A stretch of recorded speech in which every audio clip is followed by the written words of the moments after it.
سلام نتقلنا بلنا تخطاتلتي أخسماوين مرخب حفاش AMN نزي ساعات زيت سنادو زيناتات إنه فلما أرأست زينا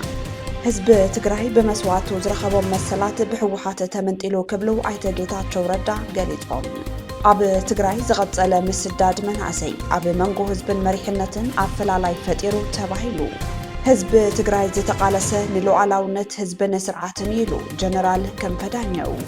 أب سودان 30 سلاماوያን ሰባት ከም ዝተቀተሉ አዲስ ስታንዳርድ አቃሊሑ ናይዚኦም ካልኦትን ዝርዝር ክስዕብዩ ሰናይ ምክትታል ህዝብ ትግራይ በመስዋዕቱ ዝረኸቦም መሰላት ብሕወሓት ተመንጢሉ ክብለው አይተ ጌታቸው ረዳ ገሊጾም አይተ ጌታቸው መናእሰይ ካብ ተገዲድካ ናብ ውግእ ምእታው ንላዕሊ መሰላት ምኽልካል ኣየህሉን ምስ በሉ ካብ ዝተግባር ሓራ ዝኾኑሉ ባይታን ምፍጣር ቃልሶም ክሕይሉ ፀዊዖም ስርዓተ ደርግን መደምሳስን ዲሞክራሲያዊ መሰላት ንምርግጋፅን ህዝቢ ትግራይ ብሉፃት ደቁ ዝኸፈለሉ መበል 35 ዓመት ዕለት 20 ጉንበት ኣመልኪቶም ኣብ ዝፀሓፍዎ ፅሑፍ እዚ ታሪኻዊ መዓልቲ እዚ ብሓደ ወገን ዓወታት ዝዝከረሉ ብኻልእ ወገን ድማ እቲ ህዝቢ ብቓልሱ ዘረጋገፆም መሰላት ኣብ ትሕቲ ከቢድ ፈተና ወዲቖምሉ ኣብ ዘለውሉ እዋን ምዃኑ ገሊፆም ብሰንከቲ ኣብዚ ሕጂ እዋን ዝረአ ዘሎ ምስሕሓብን ስሱዕ ናይ ስልጣን ህርፋን ሕወሓት ኣሽሓት መናእሰይ ትግራይ ግዳይ ዘይሕጋዊ ግፋ ይኾኑ ከም ዘለው ብምሕባር እዚ ናይ ግፋ ዘበን ንክሓፅር ህዝባዊ ቃልሲ ከም ዘድሊ ኣገንዚቦም እቲ ንልዕሊ 17 ዓመታት ዝተኻየደ መሪር ቃልሲ ህዝቢ ትግራይ ንመላ ኢትዮጵያ ካብ ፋሽስታዊ ስርዓት ደርግ ዘገላገሉን ሓድሽ ታሪክ ዝተጻሕፈሉን መበል 35 ዓመት 20 ጉንበት እንትዝክር እዚ መሰላት ብቓልሱ ዘረጋገፁ ህዝቢ ትግራይ ብድልዮቱን ብወለንቱን ተሳቲፉ ታሪክ ዘመዝገበሉ ዓወት እዩ ነይሩ ኣብዚ ኣጋጣሚ ንኩሎም እቶም ኣብቲ ቃልሲ ተሳቲፎም ህይወቶም ዘሰውኡን ዛጊድ ብህይወት ዘለውን ተጋደልቲ ናይ እንኳዕ ኣብፅሐኩም መልእኽቲ እንተቕርበሎም ንሳቶም ዝሰርሕዎ ቅያ ተዘንጊዑ ታሪክ ቃልሲ ካብ ንሓርነት ናብ ኣገልጋላይነት ክወርድ ዝሰርሕ ዘሎ ስርዓት ሕወሓት ነዚ ታሪክ ህዝቢ ትግራይ ክናሾ ብሓይልታት ሻዕብያ ከም ናይ ውልቀ ንብረት ተራእዩ ግዱድ ዕስክርና ክስከም ይገብረሎ ክብሉ ገሊፆም ስልጣን ንምዕቃብ ካብ ዘለዎ ድሌት ወፃኢ ካልእ ንጣር ህዝባዊ ባህጊ የብሉን ተባሂሉ ዝውቀስ ዘሎ ተረፍ መረፍ መሪሕነት ሕወሓት ድሕሪ 50 ዓመት ህዝቢ ትግራይ ብቓልሱ ዘረጋገፆም መሰላት ይምንዛዕ ከም ዘሎ ዝገለጹ አይተ ጌታቸው እቲ መሪሕነት ንስልጣኑ ክብል መናእሰይ ብዓሰርተታት ኣሽሓት ኣብ ምግፋፍን ኣብ ዘይተደለየ ማሰርትን ወታደራዊ ስልጠናን ኣብ ምሕፋስን ተዋፊሩ ከም ዘሎ ኣረጋጊፆም እዚ ሕጂ ዝረአ ዘሎ ተግባር ካብቲ ኣብ ኤርትራ ዝረአ ዘሎ ናይ መናእሰይ ግፋ ዝተቐድሐ ብምባል ዝገለጹ አይተ ጌታቸው እዚ ድማ እቲ ልምዓታዊ መስመር ዝሓረሞ መሪሕነት ሕወሓት ኣብ እርጋኑ ካብ ጎረባብቲ ሃገራት ጨቆንቲ መምርሕታትን ተመክሮታትን ግፋ ክቐድሕ ምርኣይ ከቢድ ታሪኻዊ ውድቀት ምዃኑ ዘርኢ እዩ ክብሉ ገሊፆምዎ እቲ ኣብ ታሪኹ ንመሰላቱ ዝተጋደለ መንእሰይ ትግራይ ሎሚ ባዕሉ ንድሕንነት ስልጣን ውሕዳት ክብል ሓድሽ ዕላማ ግፋ ዝኾነሉ መሰከፍ ዘመን ይሓልፍ ከም ዘለውን ጠቒሶም እዚ መዓልቲ ምኽባር ዝኽሪ መበል 35 ዓመት ጥራይ ዘይኮነስ መድረኽ ሓድሽ ቃልሲ ክኸውን ከም ዝግባእ ብምጥቃስ እዚ ተፈጢሩ ዘሎ ዘሰክፍ ኩነታት ንክሓፅርን መናእሰይ ካብዚ ሓደጋ እዚ ሓራ ንክኾኑን ኩሉ ዝከኣሎ ርብርብ ክገብር ግድን ምዃኑ ኣነፂሮም ኣብ ትግራይ ዝቐፀለ ምስዳድ መናእሰይ ኣብ መንጎ ህዝብን መሪሕነትን ኣፈላላይ ፈጢሩ ተባሂሉ ድሕረቲ ንትግራይ ዘባደመ ኩናት ህዝቢ ገና ካብቲ ዘጋጠሙ ስነኣምራውን ቁጠባውን ማህሰይቲ ከይሓወየን ከሎ ኣብዚ እዋን እዚ ብሓይልታት ፀጥታ ሕወሓት ዝፍፀም ዘሎ ሰፊሕ ግፋ መናእሰይ ንማሕበረሰብ ንድሕሪት ዝመልስ ሓድሽ ስጋት ኮይነሎ ኣብ ትግራይ ዝፍፀም ዘሎ ምስዳድ መናእሰይ ካብ ሃገራዊ ሕግታት ሰብኣዊ መሰላት ወፃኢ ምዃኑ ዝገለጹ ምንጭታት ዜና እዚ ስጉምቲ እዚ ኣብቲ ዞባ ሓድሽ ማሕበራውን ቁጠባውን ቅልውላው ይፈጥር ከም ዘሎ ኣረጋጊፆም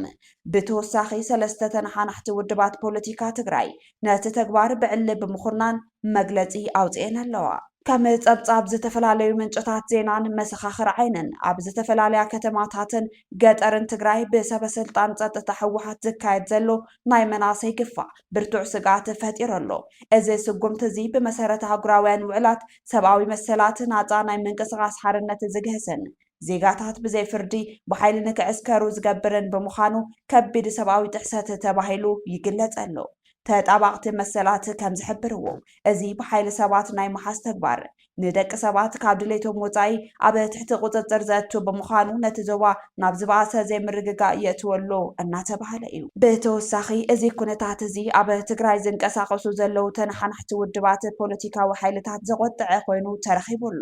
ውድባት ፖለቲካ ስምረት ባይቶና ዓረና ትግራይን ውድብ ናጽነትን ብሓባርን ብውልቀን ኣብ ዘውፅኦ ወግዓዊ መግለፂ ነቲ ብሕወሓት ዝፍጸም ዘሎ ጃምላዊ ናይ መናእሰይ ግፋእ ብትሪ ከም ዝቃወምኦ ኣፍሊጠን እተን ውድባት ኣብ መግለፂአን እዚ ስጉምቲ እዚ ሕጋዊ መሰረት ዘይብሉ ዲሞክራሲያዊ መሰላት ህዝቢ ዝረግፅን ንረብሓ ውሕዳት ፖለቲከኛታት ተባሂሉ ዝግበር ዘሎን እዩ ክብላ ገሊፀንኦ። እተን ውድባት ኣስሚረናሉ ከም ዘለዋ ህዝቢ ትግራይ ካብ ኩናት ወፂኡ ሰላም ክረክብ ኣብ ዝፅበየሉ ዘሎ እዋን ከምዚ ዓይነት ስጉምቲ ምውሳድ ነቲ ዘሎ ፖለቲካዊ ምስሕሓብ ዝያዳ ዘጋድድ እዩ ኢለን። ኣብ ርእሲ እዚ ድሕሪ እቲ ዘስካሕክሕን ፅንተታውን ኩናት እዚ ሓድሽ ማዕበል ገፋ መናእሰይ ካልኣይ ዙርያ ኩናት ኮይኑ ይስምዖ ከም ዘሎ ነበርቲ ይገልፁ። እዚ ተግባር እዚ ኣብ መንጎ መራሕቲ ፖለቲካን ህዝብን ዘሎ ምትእምማን ሙሉእ ብሙሉእ ዝሽርሽር ምዃኑ ተንተንቲ ፖለቲካ የረድኡ። እቲ ህዝቢ ኣብ ልዕሊ እቲ ዘመሓድሮ ዘሎ ኣካል ዘለዎ ተስፋ ብምቕሓም ንመጻኢ ዕድል እቲ ዞባ ኣብ ዓብዪ ሕቶ ምልክት ከም ዘእተዎ ጸብጻባት ይሕብሩ። ካብ ማሕበራውን ቁጠባውን ርእይቶ ክረአ ከሎ ድማ እቲ ገፋ ኣብ ልዕሊ እቲ ክልል ከቢድ ዕንወት የውርድ ኣሎ። መናእሰይ ሓይሊ ሰብ ቁጠባ እቲ ዞባ ብምዃኖም ንሳቶም ካብ ስርሖምን ትምህርቶምን ተገዲዶም ክእለዩ ከለው እቲ ህንፀት ቁጠባ ይለምስ ኣሎ። ብዙሓት መናእሰይ ነቲ ገፋ ንምምላጥ ክብሉ ናብ ስደት ይውሕዙ በምህላዎም እቲ ዞባ ንጡፍ ኣፍራይ ሓይሊ ሰብ ይስእን ኣሎ። እዚ ድማ ድሕሪ ኩናት ዝመፀ ረሃፅን ጥሜትን ክጋደድ ከም ዝኽእል ሰብ ሞያ ቁጠባ የጠንቅቑ። ኣብ ሱዳን 30 ሰላማውያን ሰባት ከም ዝተቐተሉ ኣዲስ ስታንዳርድ ኣቃሊሑ። ኣብ ሱዳን ዝቕፅል ዘሎ ሕድሕድ ውግእ ናብ ዝኸፈ ደረጃ እናማዕበለ ኣብ ዝኸደሉ ዘሎ እዋን ሰላማውያን ሰባት መሊሶም ግዳይ መጥቃዕቲ ይኾኑ ከም ዘለው ተገሊጹ።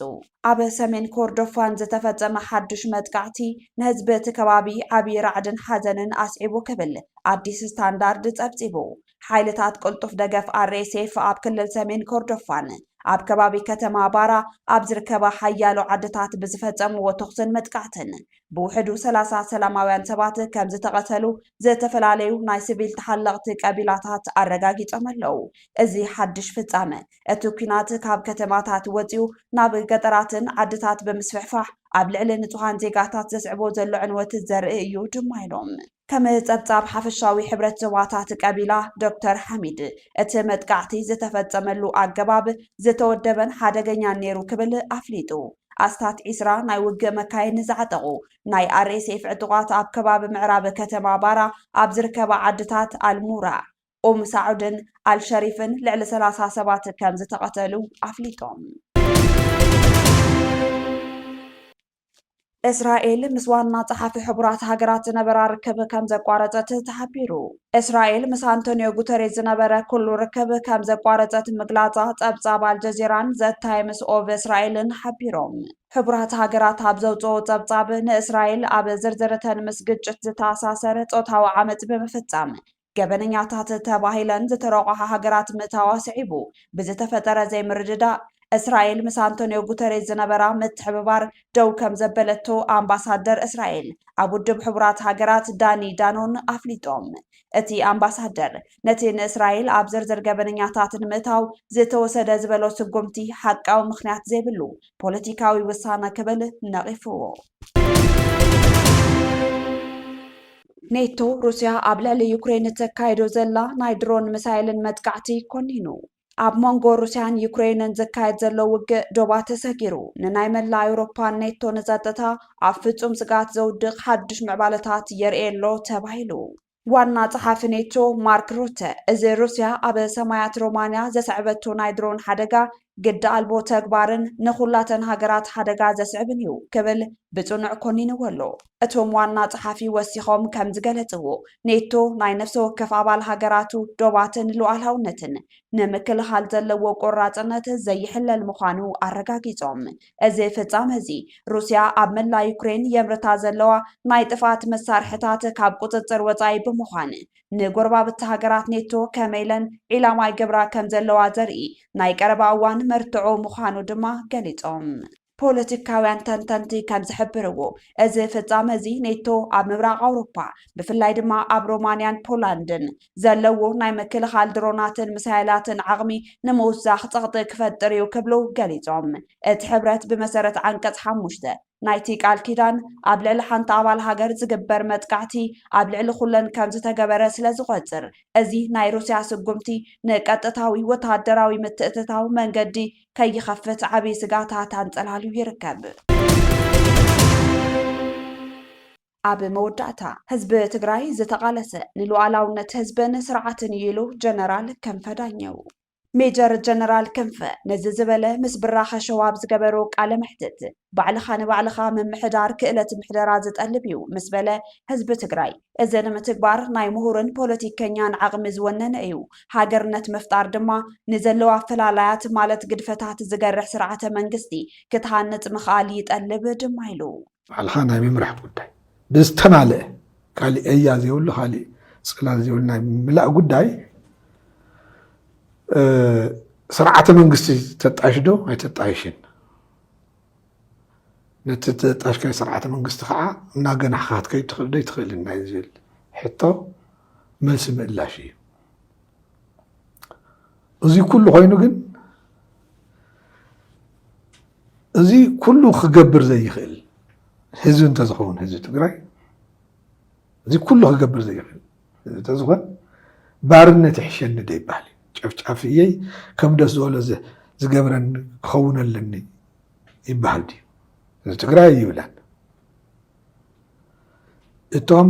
ሃገርነት ኣይከኣልን ኣይግባእን ኣይምቹን ብዝብል መንገዲ ዝገልፅዎ ናይ መግዛእቲ ኣተሓሳስባታት ዝሓዙ ናይዚ ግልባእ ዘምፅዎ ብኢኮኖሚ ላዓጢጦም ይኹን ብካሊእ ዓለም ለኻዊ ጉዳያት ላዓጢጦም ዘምፅዎ ካሊእ የመሓድርካ ማለት እያ ብቐሊል ኣባህላ እንዲ ካሊእ ዘመሓድረካ እንተኮይኑ ብናሃቱ ውሳነን ብናሃቱ ኣንፈት ክድ ማለት እያ። ሃገር ህንፀት ግን ሓደ ቃልሲ እዩ፣ ካልኣይ ቃልሲ ኮይኑ መስርሕ እዩ፣ ሳልሳይ ከዓ መሰልን ናይ መንነትካ መቐፀሊ ብሕታዊ መንገድን እዩ። መንነት ዝቕፅል ናይ ብሄር መንነት ክቕፅል ዝገብር እንኮላይ ድኽመታቱን ድሕረታቱን ብሄረ ትግራይ ክእርም ዝገብረሉ መንገዲ ስርዓት ሃገረ መንግስቲ እዩ።